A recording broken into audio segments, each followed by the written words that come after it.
Hello everyone and welcome to another video. Today is part 1 of my reading wrap-up, and in this part I'm gonna wrap up the books I read in the month of May. I have 6 books to talk about, and the first book I read was The Other Bennet Sister by Janice Hadlow. I heard about this book from a few British booktubers, and I knew immediately that I have to read it because this is a Jane Austen's Pride and Prejudice retellings, and in this one we follow Mary. And she is kind of the forgotten sister, the forgotten Bennet sister, because many times she just fades into the background. She's not at the forefront of the story. She really, in Pride and Prejudice, it seems like she really doesn't have a lot to say, and there's really not a lot of focus on her. So in this book we find out who Mary is exactly, why she is the way she is in Pride and Prejudice, and we follow her story from when she was a child, growing up with the beautiful Bennet sisters, Elizabeth and Jane, and then growing up with the 2 smaller sisters as well, and she kind of fades into the background, and we understand why when we read this book. And this is the first part of the story. The second part is more like a romance novel, and it follows the beats of a romance novel. It has a bit of some cliches and some things I really did not like romance tropes I really did not like, and I'm not sure they worked perfectly for this book, but I really appreciated how it went for Mary in the second part, and I'm happy she got her happy ending.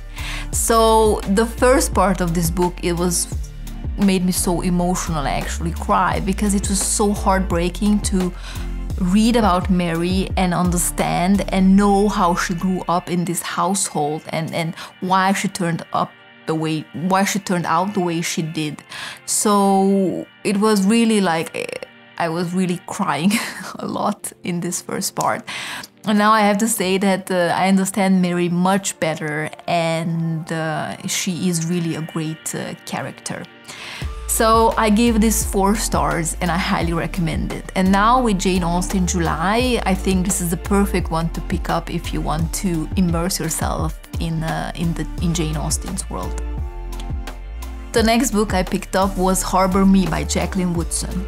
Jacqueline Woodson has become rapidly one of my favorite authors, and I talk more about her in my previous video, the mid-year book freakout tag. I'm gonna link it up above and also in the description box if you want to check it out. But this is, I guess, my second novel from Jacqueline Woodson. I have previously read Another Brooklyn, and then I have another book of her, which I'm going to read next. But this one is about 6 children, and this is like a middle grade book. So I think it is Jacqueline Woodson's first middle grade book, and I think it's so interesting how it deals with so many serious, important topics for this young audience. So in this book, these 6 children, they go to school together, and they go to this special room once a week to talk without no adults being present. And throughout these weeks and months pass, they get to know each other, they get to know each other's backgrounds, and they talk about issues within their families because they are all so different. So this is a book about friendship. It's about understanding our similarities, but most of all, it's about understanding our differences. It really teaches understanding, and it really teaches acceptance of everyone and of people of different color and backgrounds. It talks about racism, it talks about incarceration of parents, it talks about deportation. So a lot of heavy topics, but they are discussed in a very, very easy to understand and beautiful way. So if you love Jacqueline Woodson, I would urge you to pick this one up. The next book I picked up was The Painted Veil by Somerset Maugham. This was first published in 1925, and it is considered a classic now. So if you want to read a great classic, then I recommend this one to you. I think for me this was not the perfect time to read this book because this is partly set in China during the cholera epidemic, where I guess a lot of people die and are sick. So reading this during the corona pandemic was was not the best choice. But nonetheless, this book has such an interesting main female character. She is Kitty, she comes from England, and she has a very strict upbringing. Her mother is really much focused on status and marrying her daughters well. So Kitty hasn't grown up with the love and caring, just like in any normal family. Her father is also very quiet and shy, so he hasn't contributed a lot to the family and to his daughter's upbringing. So when Kitty gets the chance to marry, she does it really quickly without being in love actually. Her husband takes her to Hong Kong, where he works as a bacteriologist. And there Kitty cannot find herself to love her husband despite him being, I guess, such an amazing person, because he feels so much deeper and he's so smart, whereas Kitty only lives on the surface and really doesn't think deeper about life and people and herself even. So when she decides to cheat on her husband, and when he finds out, he takes her in the middle of the cholera epidemic in China, where I guess Kitty is faced with life and faced with looking into herself and discovering herself, and the whole experience changes Kitty a lot. But she is not, in the beginning she's really not a likable character, but you can really see how she grows as a character. The only thing that I kind of wanted more out of this book is getting more of the husband's perspective, which you really don't see. So I liked for what it did, but I guess I wanted to see both sides a little bit more. And then I guess I also kind of faulted Kitty for not trying to be a better wife, and maybe, I don't know, I guess it was just a weird book for me to read at that time.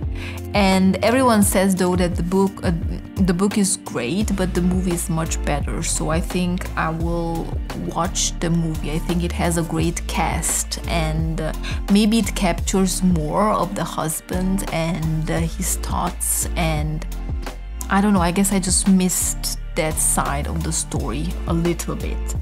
But nonetheless, I think it is amazing to see how Kitty changes throughout this novel and how she kind of awakens. So I highly recommend this if you haven't picked this up yet, or if you just want to read a great classic. So the next book I picked up was Arcadia by Iain Pears. I had this book on my shelves for quite a while because there's, I think, 1 or 2 booktubers who recommended it, and they said it's fantasy, so I just picked it up at some point. It took me quite a while to get to it because despite it being a mass market paperback, this is very thick.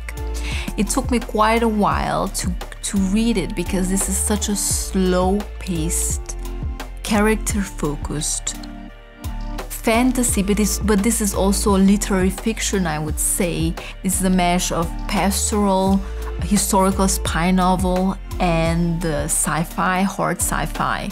Kind of a dystopian element to it as well. So it's such a unique, unusual one. So I really enjoyed it. It took me quite a while to get through it because I'm used to fast-paced, action-packed fantasy, and this is not that. So pick this up if you like magical realism, for example, and you want to give maybe fantasy a bit more of a go. This follows 3 different timelines. This follows the 1950s Oxford, where we follow a professor and a young girl who helps take care of the professor's cat, I think. The professor is writing this novel about rural Arcadia, and he's also a former spy. Then we follow the world Arcadia, the world the professor writes about, which is a very a pastoral-like society where the storytellers are the most important people in this society, and the society is ruled by order and about the stories the storytellers tell. accidentally the girl who helps the professor and takes care of his cat enters this world in the professor's cellar and she goes to this ant world. And then we follow the very, very distant future with a very technocratic dystopian society. Society is actually ruled by technology. And we follow Angela Mearson. She's a scientist and she has discovered time travel.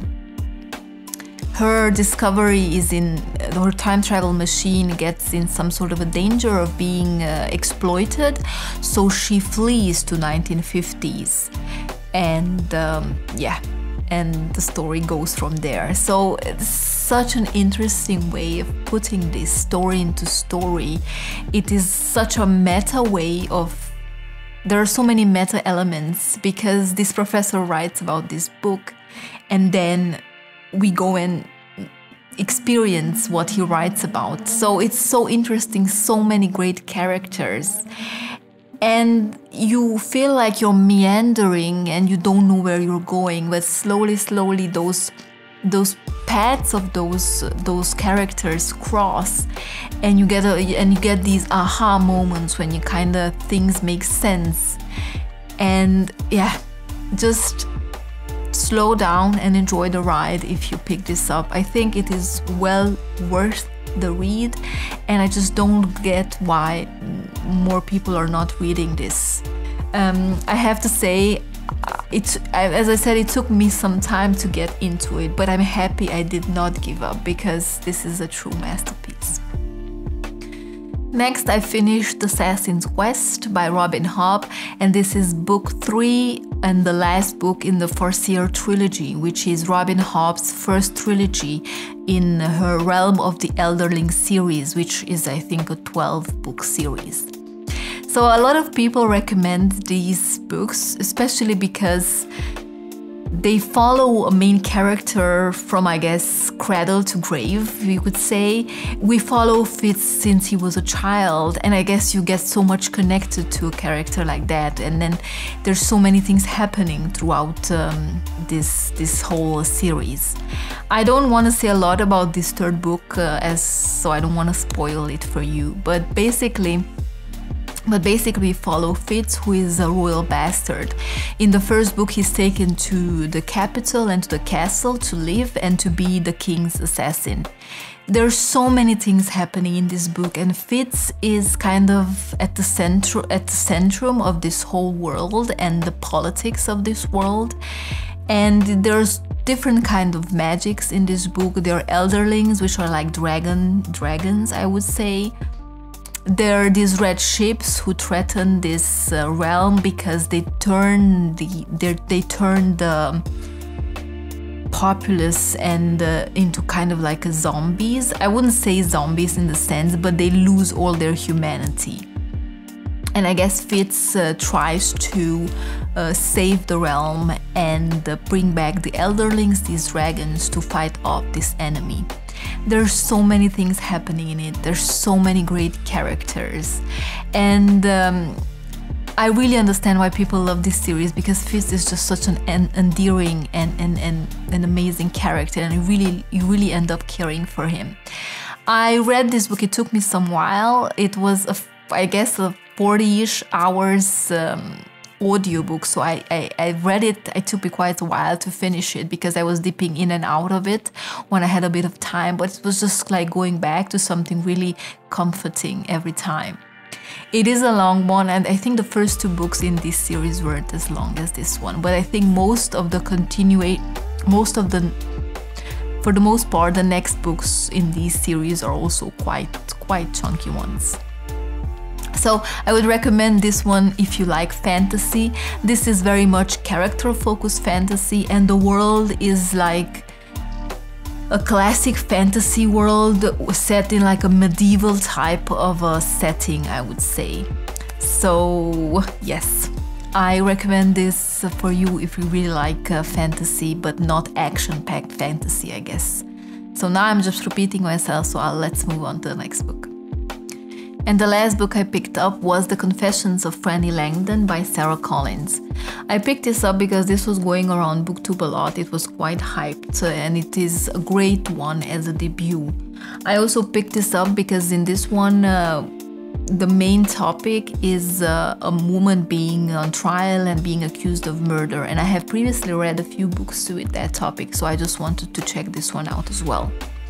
In this one, as the title says, Frannie Langton writes her confessions. She's a former slave from Jamaica who's been taken to London, and because in the UK slavery was prohibited by that time, she's given as a servant to this couple, and this is the couple she's going to murder allegedly. So I really love the beginning of this book. It deals also both with Frannie being a slave and being a mulatta, but also about how women are portrayed, particularly white women, in this plantation setting.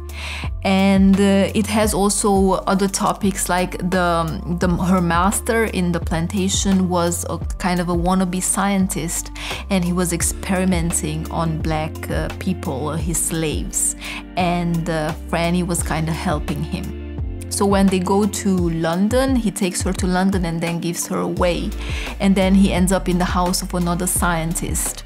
And it kind of feels like Frannie is at the middle of all this discourse and politics about slavery and about science and how science is involved in slavery and scientific discovery in particular.